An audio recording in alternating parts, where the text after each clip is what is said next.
A military coup in Egypt is placing the United States in an uncomfortable position, how to be seen to be supporting democracy, and maintain its strategic interests in the region.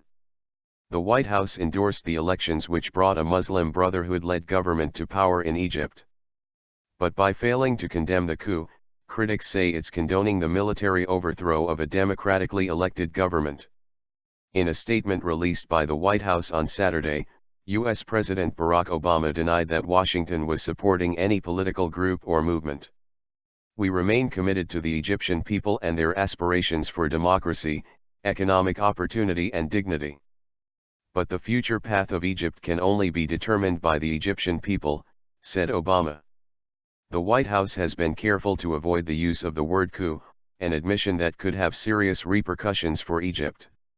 The U.S. is banned by law from giving aid to any country where a democratically elected government has been overthrown by a military coup.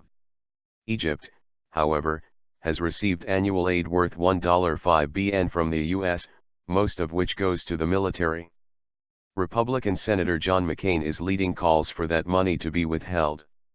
"We have to suspend aid to the Egyptian military because the Egyptian military has overturned the vote of the people of Egypt and we cannot set a precedent," he said.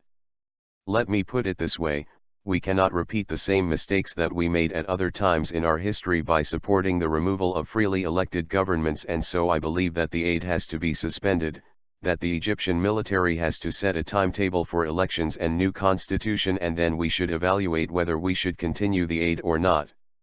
Egypt was described during the Clinton administration as the most prominent player in the Arab world and a key U.S. ally in the Middle East.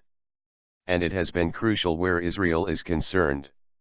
It was the first Arab state to officially recognize Israel, when the two signed a peace treaty in 1979, a deal Hosni Mubarak was keen to preserve when he came to power in 1981.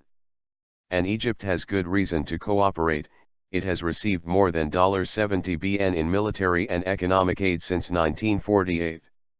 So, why would the U.S. administration refrain from characterizing this as a military coup? And can the U.S. defend democracy in Egypt while continuing to walk a diplomatic tightrope? Inside Story, with presenter Mike Hanna, discusses with guests, P.J. Crowley, former U.S. Assistant Secretary of State and now professor at George Washington University, Michael Stevens, a researcher at Royal United Services Institute, RUSI, and Semi Ideas, a foreign policy expert and columnist for Al Monitor online newspaper.